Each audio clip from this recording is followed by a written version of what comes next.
Life is a dance between what we can control and what we must surrender to, yet the greatest mastery is not over the external world, but over ourselves. Your words shape your reality, your emotions dictate your experience, your money reflects your wisdom, and your mind constructs the world you live in. When you learn to control your mouth, mood, money, and mind, you are no longer a prisoner of circumstance. You become the architect of your own destiny. But control is not about suppression, it is about understanding. True power lies not in force, but in balance. Life is a dance between what we can control and what we must surrender to, yet the greatest mastery is not over the external world, but over ourselves. Your words shape your reality, your emotions dictate your experience, your money reflects your wisdom, and your mind constructs the world you live in. When you learn to control your mouth, mood, money, and mind, you are no longer a prisoner of circumstance. You become the architect of your own destiny. But control is not about suppression, it is about understanding. True power lies not in force, but in balance. Consider the power of your mouth. Words are not just sounds, they are vibrations that ripple through the fabric of reality. What you speak over yourself and others has a way of manifesting into your experience. A careless word, spoken in haste, can wound a heart for years, while a kind word, given in the right moment, can lift a soul out of despair. When you say, "I am hopeless," you are programming your mind to accept defeat. But when you declare, "I am capable, I am strong, I am growing," you align yourself with a higher frequency of possibility. Most people are unconscious of the spells they cast upon themselves through their own speech. They murmur, complain, and curse their circumstances, not realizing that every word they speak is planting a seed that will one day bear fruit. To master the mouth is to speak with intention, to choose words that elevate rather than destroy, to create rather than complain. Silence, too, is a form of wisdom, for the tongue that is slow to speak is often quick to understand. Then there is the mind, that restless architect that constructs the world you perceive. Left unchecked, it becomes a chaotic storm, dragging you from past regrets to future anxieties, never allowing you to rest in the present moment. The mind can be a prison or a sanctuary, depending on how you train it. If you allow every fleeting thought to dictate your mood, you are like a ship tossed by the wind, directionless and vulnerable. But if you cultivate awareness, if you learn to observe your thoughts rather than be consumed by them, you become the master rather than the servant. The greatest illusion is that you are your thoughts. You are not. Thoughts are like passing clouds, while you are the sky, vast and unshaken. When you realize this, you step into a space of freedom. You no longer react impulsively, no longer allow worry to dictate your decisions. Instead, you move with intention, clarity, and purpose. Your emotions, too, must be understood, for they are like waves that rise and fall. There will be moments of joy, moments of sorrow, moments of frustration. But you are not meant to be a slave to these passing states. Too often people let their emotions control their actions, making decisions in anger they later regret, sinking into sadness without realizing they can rise again. To master your mood is not to suppress emotion, but to observe it without being overtaken. Anger, when controlled, becomes fuel for change. Sadness, when embraced, deepens your wisdom. Every emotion is a visitor. Welcome it, but do not let it rule your house. Learn to pause before reacting, to breathe before speaking, to respond rather than retaliate. This is the art of emotional intelligence, the path to true peace. And then there is money, that elusive force that so many chase without ever understanding. Money in itself is neutral. It is neither good nor bad. It is a tool, a servant, an energy that flows where wisdom directs it. But for many, money becomes a master, a source of endless worry, a measure of self-worth. They do not control it, it controls them. They spend without thought, attach their happiness to numbers, live in fear of lack rather than in a mindset of abundance. To master money is not to hoard it, nor to be obsessed with it, but to respect it, to use it wisely, to let it serve rather than enslave. True wealth is not found in the amount you possess, but in the freedom it grants you. The one who understands money treats it with intention, saving, giving, investing, and using it as a tool to create a life of purpose rather than a cycle of stress. When you control your words, emotions, finances, and thoughts, you control your life. You step out of the chaos and into the flow of mastery where you are no longer reacting to the world, but shaping it with wisdom. But understand this: control does not mean force. It is not about suppressing yourself, nor about rigid discipline that stifles your joy.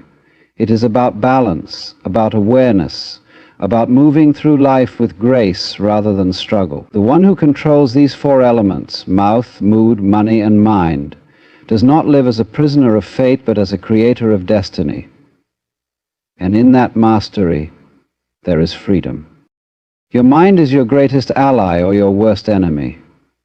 It is the filter through which you perceive reality, the storyteller that weaves meaning into your experiences.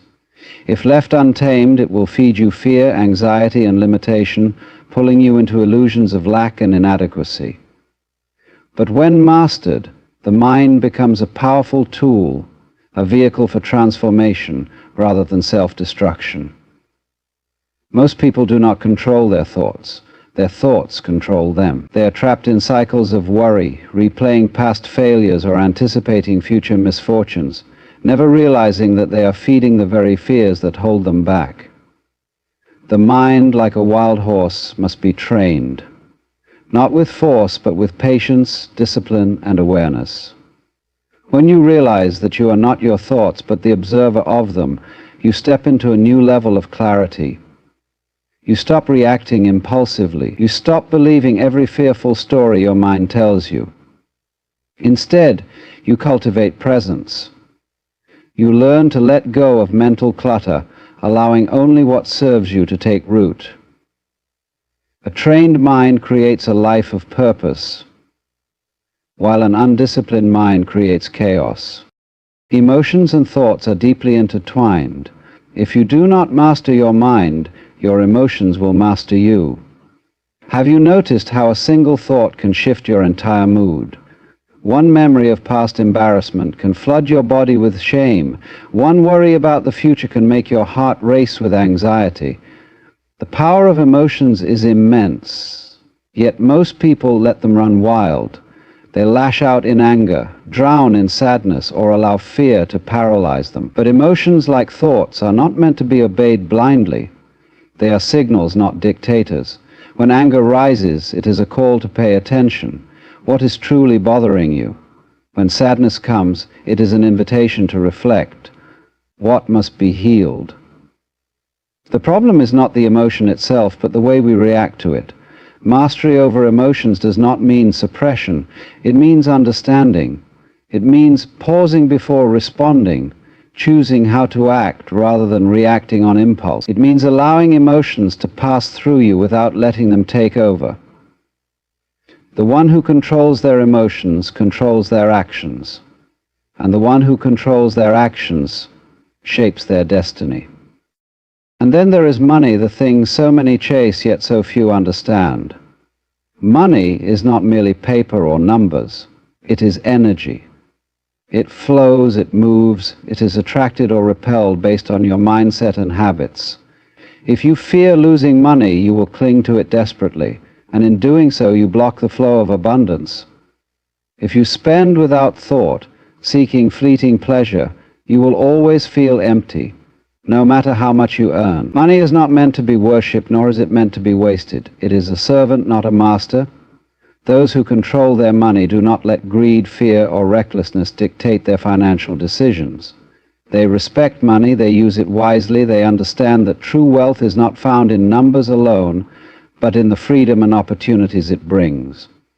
Money is a reflection of your mindset. If you believe in lack, you will experience lack. If you believe in possibility, you will find ways to create and expand.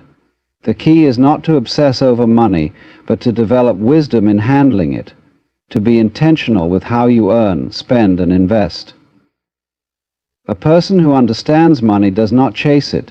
They attract it through discipline, knowledge, and a clear purpose. Bringing all of these together, your words, emotions, finances, and thoughts, creates a life of mastery. When you speak with intention, you shape your reality. When you master your emotions, you move through life with peace rather than turmoil. When you control your finances, you create freedom instead of stress. When you train your mind, you free yourself from self-imposed limitations. Control is not about force, it is about awareness. It is not about rigidity, it is about balance. The goal is not to suppress, but to understand. The most powerful person is not the one who dominates others, but the one who has dominion over themselves. When you control these four aspects of life, you no longer live at the mercy of circumstances. You become the creator of your own experience. Your words are the foundation of your reality, whether you realize it or not. Every sentence you speak is either constructing or dismantling something within you. Words are not just sounds, they carry energy, intention, and influence. They plant seeds in your subconscious, shaping the way you see yourself and the world around you. The problem is that most people speak without awareness, unaware of the power they wield with every utterance. They curse their own progress by saying things like, "I'll never succeed," "I'm always broke," or "nothing ever works out for me." And then they wonder why life continues to reflect those exact conditions back to them. What you affirm consistently becomes your reality, because your mind believes what it hears most often. If you want to shift your life, start by shifting your language. Speak life, not limitation. Instead of saying, "I can't afford it," say, "I am finding ways to increase my wealth." Instead of declaring, "I'm always unlucky," say, "Opportunities are constantly unfolding for me." Your words should not be a reflection of your fears, but a declaration of your faith. Be mindful of what you say, because your words are shaping your future, even when you aren't paying attention. Your emotions are another powerful force that must be mastered. It is easy to believe that emotions are something that simply happen to you, that they arise out of nowhere and control your actions. But this is an illusion. Emotions are reactions, and reactions can be managed. The problem is that most people do not take the time to understand their emotional patterns. They react to everything impulsively, allowing external circumstances to dictate their inner state. If someone insults them, they respond with anger. If things don't go their way, they spiral into frustration. But true control is the ability to choose how you respond to life, rather than being controlled by passing feelings. A single emotion, when left unchecked, can alter the course of your entire day, sometimes even your entire life. An unguarded moment of anger can damage relationships. A prolonged state of fear can stop you from taking the steps necessary to grow. Emotional mastery is not about suppressing what you feel, but about learning to navigate those feelings with awareness. When you learn to sit with your emotions, rather than immediately acting on them, you gain power over them. You recognize that emotions are like waves. They rise, they peak, and they fall. You are not the wave, you are the ocean, vast and unaffected by the temporary surges on its surface. Money, too, requires control. It is one of the greatest sources of stress for people, not because money itself is inherently good or bad, but because of the way people relate to it. For some, money is an obsession, a measure of self-worth. For others, it is a source of anxiety, something they feel they never have enough of. But money is neither a god to be worshipped nor an enemy to be feared. It is a resource, a tool, an energy that flows according to the mindset and habits of the individual handling it. Those who fail to manage their money will always feel like they are chasing it. They spend impulsively, make financial decisions based on emotion rather than wisdom, and live in a constant state of lack. But those who understand money see it as a means, not an end. They do not allow it to control their emotions. They respect it, manage it, and use it wisely. Wealth is not simply about how much you earn, but about how well you manage what you have. Financial discipline creates freedom, while financial recklessness creates bondage. If you cannot control money, money will control you. Bringing all these elements together is the key to mastering life. When you control your mouth, you dictate the kind of energy you are sending into the world. When you master your emotions, you navigate life's challenges with wisdom rather than reaction. When you control your finances, you create stability and freedom rather than stress and dependence. And when you train your mind, you free yourself from the illusions that keep most people trapped in cycles of fear, doubt, and limitation. Control is not about force, it is about awareness. It is about recognizing that life is not happening to you, but responding to you. The way you think, speak, and act creates the conditions of your reality. When you bring these four elements, mouth, mood, money, and mind, into alignment, you are no longer simply existing, you are living with intention. And a life lived with intention is a life of true power and freedom. Mastery over your words, emotions, finances, and thoughts is not about rigid control, but about deep understanding. It is about realizing that these four forces are shaping your life every single day, whether you are aware of it or not. Most people move through life unconsciously, speaking without thinking, reacting without pausing, spending without planning, and thinking without questioning. They live in patterns that repeat over and over, unaware that they are the architects of their own experience. But the moment you decide to take responsibility for these four aspects of life, you begin to move from being a passive participant to an active creator. Control is not about restriction, it is about direction. It is about using these forces with wisdom rather than allowing them to rule you blindly. Words hold immense creative power. Every sentence you speak is like a command to your subconscious mind, shaping the way you perceive yourself and the world. Negative speech is like planting weeds in the garden of your mind. It may seem harmless at first, but over time it will choke out the life you are trying to cultivate. When you constantly say, "I can't," "I'm unlucky," or "I'm not good enough," you are reinforcing a story that limits you. On the other hand, when you begin to speak with intention, to affirm what you want rather than what you fear, you shift your reality. This is not about wishful thinking or denying challenges. It is about recognizing that words shape beliefs and beliefs shape actions. A person who tells themselves they are capable will take action. A person who tells themselves they are doomed will give up before they even try. Speak wisely, because your words are a mirror reflecting the reality you are creating. Emotions are another force that can either serve you or enslave you. Many people live as if they have no control over how they feel, as if their emotions are something that happens to them rather than something they can navigate.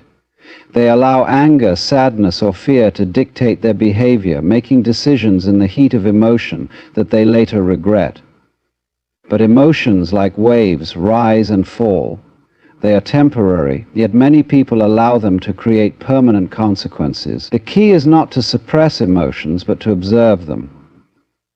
When you feel anger, pause and ask yourself what it is trying to teach you. When you feel fear, recognize whether it is protecting you or simply holding you back. When you feel sadness, allow yourself to experience it without becoming consumed by it. Emotional intelligence is the ability to feel deeply without being controlled by those feelings. It is the power to choose your response rather than being a puppet of passing moods. The person who masters their emotions does not live in constant turbulence, but in a steady state of clarity and peace. Money is another area where most people either fear or obsess, but few truly understand. Money is a tool, nothing more, nothing less. It is neither evil nor divine. It simply amplifies the mindset and habits of the person who possesses it. Those who lack control over their finances find themselves constantly stressed, always in a cycle of earning and spending without direction. They chase quick fixes, hoping that more money will solve their problems, without realizing that financial discipline is what creates true abundance. Wealth is not about how much you have, but how well you manage it. A person who earns little but saves and invests wisely will have more security than someone who earns millions but spends recklessly. When you learn to manage money with wisdom, it stops being a source of anxiety and starts being a source of freedom. You no longer make choices based on financial desperation, but on purpose and vision. Bringing all of this together, your words, your emotions, your finances, and your mind, creates a life of intentionality. When you are conscious of what you speak, you begin to shape your reality with clarity. When you master your emotions, you move through life with steadiness rather than turmoil. When you control your money, you create stability rather than stress. And when you train your mind, you free yourself from the patterns of fear and limitation that hold so many people back.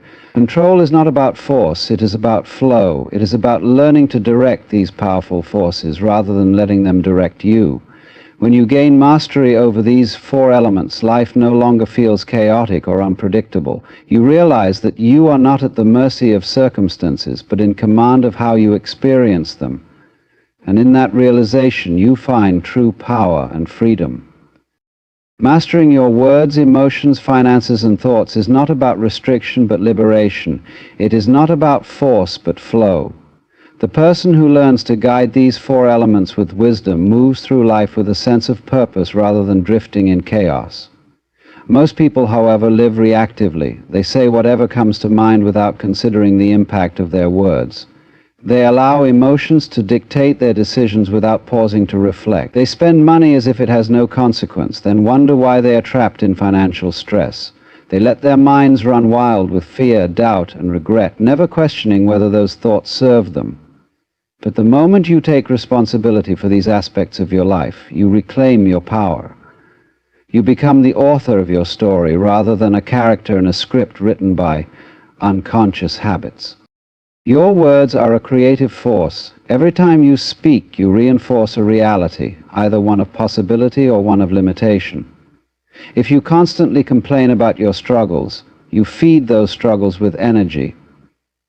If you speak about your life with negativity, you program your mind to see more reasons to be negative. But if you speak words of growth, confidence, and belief, you create a different experience. This is why successful people speak differently from those who remain stuck.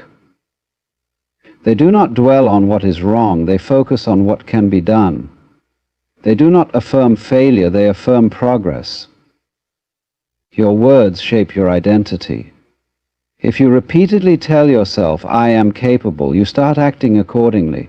If you say, I can't, you shut down possibilities before they even have a chance to manifest.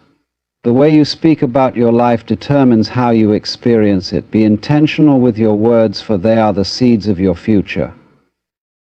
Emotions, too, must be understood rather than blindly followed.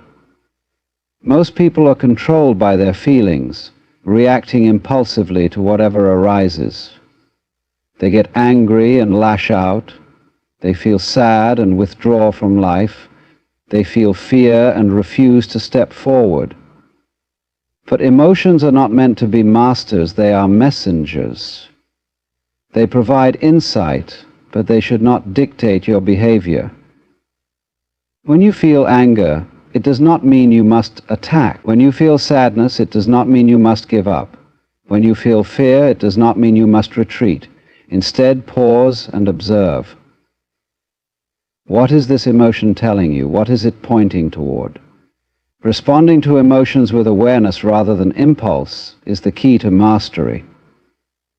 The person who can feel deeply yet remain centered is the one who moves through life with true strength. It is not about suppressing what you feel, but about choosing how to respond rather than reacting automatically. Money, like words and emotions, is another area where discipline creates freedom. Many people think that money problems are caused by not having enough, but in reality they are often caused by not managing what they already have. A person who earns little but spends wisely can have more security than someone who earns a fortune but wastes it. Financial mastery is not about greed or accumulation. It is about control and intention. Money should serve you, not enslave you. It should be a tool for growth, not a source of endless stress. Those who lack financial awareness live paycheck to paycheck, constantly worried about how to make ends meet. But those who develop wisdom around money create stability and choices. They are not ruled by fear or scarcity. They understand that money is meant to flow with purpose. Your mind is the foundation upon which all of this rests. Every action, every decision, every word you speak, and every emotion you experience is filtered through your thoughts. If your mind is filled with doubt, you will hesitate. If it is filled with negativity, you will find reasons to be unhappy. If it is filled with fear, you will shrink from opportunities. But when you train your mind to focus on solutions rather than obstacles, on possibilities rather than limitations, everything begins to shift. The mind is like a garden. What you plant will grow. If you allow weeds of self-doubt and fear to take over, they will spread and dominate your experience. But if you cultivate thoughts of growth, gratitude, and strength, your mind will become your greatest ally rather than your worst enemy. Bringing all of these elements together is what creates a life of mastery. Words shape your reality, emotions influence your actions, money provides opportunities, and the mind directs it all. When you become intentional about these aspects of life, you stop feeling like a victim of circumstances and start realizing that you have the power to shape your experiences. But this is not about perfection. It is about awareness. It is about choosing to take control rather than being controlled. It is about becoming the kind of person who moves through life with wisdom, presence, and purpose. When you control your mouth, your mood, your money, and your mind, you do not just exist, you thrive. And in that thriving, you find true freedom. Not living, not being, but performing for your parents, your friends, your followers, your boss. It's as if we've all been handed invisible scripts and told, this is who you must be, to be loved, to be accepted, to be seen. But here's the cosmic joke. No matter how well you play the role, the applause never quite fills the silence inside. You see, the moment we begin to seek ourselves through the eyes of others, we lose sight of who we truly are. Detachment is not indifference. It's the realization that your worth was never meant to be measured by likes, titles, or applause. It is in this stepping back, this sacred letting go, that you begin to meet yourself, not as the world defines you, but as you've always been. Have you ever really looked into a mirror, not the kind hanging on your wall, but the mirror that is society, the gaze of others, the expectations, the silent judgments? It's a mirror, more persistent than glass, and far more deceptive. Because unlike your bathroom mirror, which at least gives you an honest image, the social mirror is constructed from shadows, assumptions, and projection. It tells you who you should be, how you should act, what you should value. And the tragedy is, most of us believe it. We begin to live not as ourselves, but as the version of ourselves we think the world will approve of. We dress not for warmth or joy, but for admiration.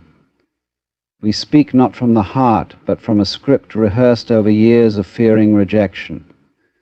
We pursue success not for fulfillment, but for applause. And we start to confuse the echo of that applause with our own heart. But who are you when no one is watching? That question, simple on the surface, is frightening for many because most have never met themselves outside the theater of validation. The moment the audience leaves, the performer feels lost. The makeup wears off, and what remains? Silence. A kind of emptiness, but I would suggest to you that this emptiness is not a void, not a lack, but a spaciousness, a freedom, a doorway back to yourself. You see, we've been conditioned to believe that our value is determined by the eyes of others, that to be seen is to exist. But this is a profound misunderstanding. Being observed does not make you real. You are not more alive when someone compliments you, nor less alive when they don't. The tree in the forest does not cease to exist because no one is around to hear it fall. And you, too, are whole even when the world is silent. The great irony is this: the more we chase approval, the more we feel like imposters, because we are bending ourselves into shapes that were never ours to begin with. You are not a product to be sold, a brand to be marketed, a commodity to be appraised. You are not your resume, your follower count, your relationship status, or your reputation. All of these are garments, masks, useful at times, yes, but not the essence. What if you stopped trying to impress anyone, just paused, even briefly, the performance? You'd find something terrifying and also liberating. You'd discover that the self you've been burying beneath all the trying, the striving, the posing, is gentle, curious, unburdened. It does not care to be better than anyone. It does not hunger for fame or envy success. It just is. Like the sky or the sea or the song of the wind in the trees. But to see it, to really see it, you must stop looking outwards. You must turn inward, not in narcissism, but in honesty. Listen not to the noise of the world, but to the quiet presence that remains when all distractions fade. That presence is you, untouched by praise or criticism, older than your name, deeper than your thoughts. So the next time you catch yourself seeking approval, pause. Ask, who am I performing for? And what would happen if I stopped? There's a kind of peace that arises when you no longer need the world to tell you who you are. It's the peace of being, not in relation to anything, not in competition with anyone, just being. And in that state, you don't disappear, you don't become less, you become real. We live in a world obsessed with identity, not identity in the deep, eternal sense, but in the performative, surface-level sense. We are encouraged from the moment we can speak to declare ourselves. I am this, I am that, I am a student, I am a professional, I am successful, I am beautiful, I am strong. We wear these statements like masks at a masquerade, forgetting that a mask, no matter how elegant, is still not the face beneath it. Now, there's nothing wrong with playing a role. The trouble begins when we mistake the role for who we are. The actor who forgets they are acting begins to suffer. They become trapped in a script they didn't write, saying lines that no longer fit the soul that speaks them. Most people live this way without knowing it. Lost in a character, consumed by the expectations of the role they've unconsciously accepted. You are not your job title. You are not your personality type, your nationality, or your achievements. These things may describe aspects of your experience, but they do not define your essence, because when all of it falls away, and it will fall away, what remains is not the role, but the being who once played. You've probably noticed how exhausting it is to constantly be someone, to keep up appearances, to maintain the story others have come to expect. It's like holding your breath and pretending it's natural, and you can only do that for so long. Eventually you must exhale. Eventually you must let go of the pretense and breathe into what's real. The ancient sages and mystics, whether from the East or the West, all arrived at a similar conclusion, that the self we cling to, the constructed, curated self, is a kind of dream, not false in a malicious way, but simply incomplete, like trying to define the ocean by describing a single wave. You were not born to be a resume.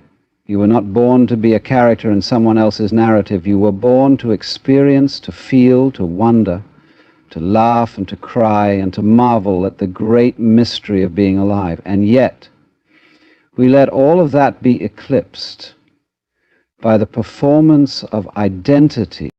Imagine for a moment what it would feel like to drop the act, not to become passive or indifferent, but to become genuine. What if you no longer had to be anyone in particular? What if you could simply respond to life, moment by moment, without the burden of maintaining an image? You see, the self, the true self, is not fixed. It is not an object. It is not a brand. It is more like a melody, constantly flowing, changing, shifting. When you cling to one note and refuse to let go, you lose the beauty of the entire song. Life in its fullness requires that you let go of who you were in order to become who you are. But this is terrifying, isn't it? Because we've been taught that if we stop performing, we will disappear, that without a strong identity, we are nobody.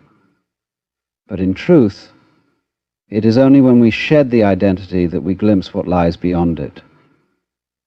Not a void, but a vastness, a stillness that does not need to be recognized to be real. When you stop needing to be someone, you start to become everything. You become receptive to life as it is, without the filter of ego or the armor of expectation. You begin to dance with existence rather than marching through it. And in that dance, there is joy, there is peace, there is freedom. So let the mask slip. Let the performance end. Not because it was wrong, but because it's time to discover what exists beneath the costume. You are not here to be a role. You are here to be. We are conditioned from an early age to crave this. As children, we learn that when we behave a certain way, we are rewarded with smiles, affection, and validation. When we diverge, when we color outside the lines or question the rules, we are met with disapproval. And so we learn to shape ourselves to fit the expectations of others, to suppress parts of ourselves that might threaten our acceptance. We wear smiles when we feel sadness. We act confident when we feel lost. We become mirrors, reflecting what others want to see rather than windows, revealing what we truly are. But there is a subtle danger in this, because the more you seek approval, the more you abandon yourself. You begin to trade authenticity for applause. You mold your truth to fit the tastes of others. And slowly, quietly, you forget the sound of your own voice.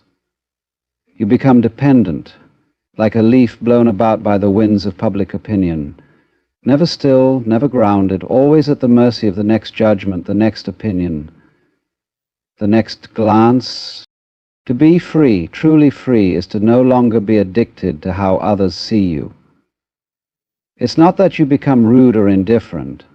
It's that your center of gravity shifts inward. Your sense of worth is no longer at the mercy of external forces. You realize that approval is not something to be earned. It's something you can offer yourself without needing permission. What would it mean to live without needing anyone's validation? Not in a rebellious or defiant way, but in a soft, grounded, peaceful way. It would mean that your actions arise from your own understanding, your own clarity, rather than a hunger for recognition. It would mean that you could fail in public and still feel whole, that you could walk away from praise and not feel diminished, that you could stand alone and still feel connected. The spiritual traditions have always pointed to this inner freedom. The Tao does not ask for applause. The Buddha did not seek followers. The sages and mystics speak not to impress, but to invite. They live not to be seen, but to see, to perceive clearly without the fog of ego, the illusion of separation. And you too are invited into this clarity, not by becoming someone special, but by no longer needing to be. So next time you feel that pull, the need to be liked, approved of, validated, pause. Feel the sensation, let it rise without acting on it. Breathe into it. Ask yourself gently, am I doing this for truth or for applause? That one question can begin to unravel years of conditioning. When you detach from the need for approval, you return to the only validation that truly matters, the kind that comes from being aligned with your own essence. It doesn't shout, it doesn't demand, it whispers, it waits, and when you finally hear it, it feels like coming home. Most people spend their lives running from emptiness. They fill their calendars, their shelves, their heads, and their hearts with noise. Anything to avoid that silent space within. The moment a gap appears, whether it's a moment of solitude or stillness, they rush to fill it with a scroll, a call, a distraction. But what is it exactly that we're so afraid of? There's a quiet inside each of us that we treat like an unwelcome guest. But this quiet, this emptiness, is not a void in the negative sense. It's not a lack. It's not a mistake. It is a space of potential. It is the open sky before the first star appears, the pause between notes in a song, the stillness from which life arises. Yet we fear it, because it does not flatter the ego, it does not offer praise or identity. It simply offers presence, and presence can be terrifying for a mind addicted to distraction.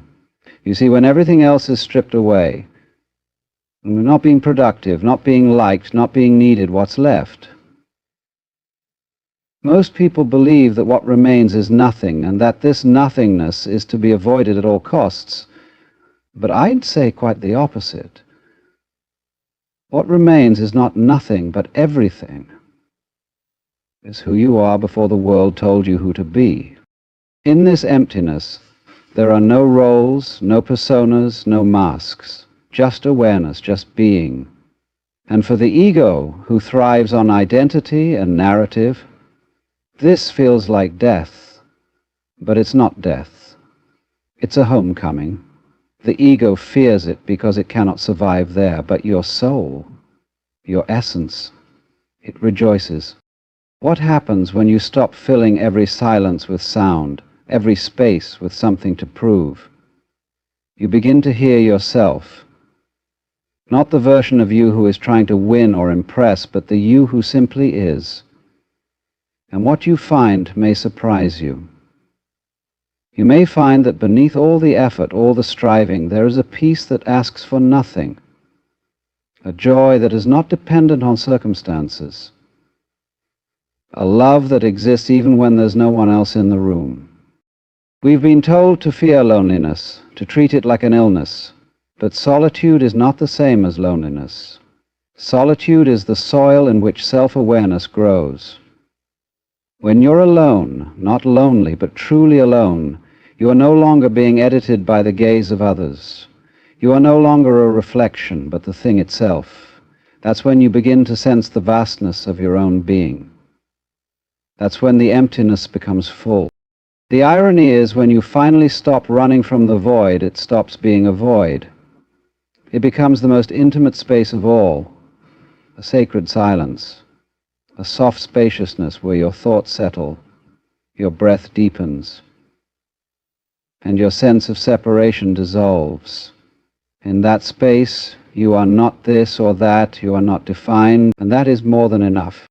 So instead of fearing the emptiness, welcome it. Instead of rushing to fill it, sit with it. Watch how it doesn't demand anything of you. Watch how it gently invites you back to yourself, to the self that is not constructed but discovered, not earned but remembered. And the beautiful truth is, what you find in that emptiness is not just peace, but possibility. It is the fertile ground from which insight grows, from which creativity flows, from which compassion is born. To embrace emptiness is not to lose yourself, but to finally meet yourself without distortion. It is only in the still water that we can see to the bottom, and it is only in that deep inner quiet that we remember what we truly are. We spend much of our lives tightening our grip on identities, outcomes, relationships, expectations. We hold so tightly to the image of who we think we should be and how we believe life should unfold that we begin to suffocate under the weight of our own control. We believe that if we just try a little harder, push a little more, worry a little longer, then perhaps, just perhaps, we'll finally arrive at peace. But peace does not come through control. It comes through surrender. Now, surrender is a word that makes the ego recoil. To the conditioned mind, surrender sounds like giving up, like weakness, like failure.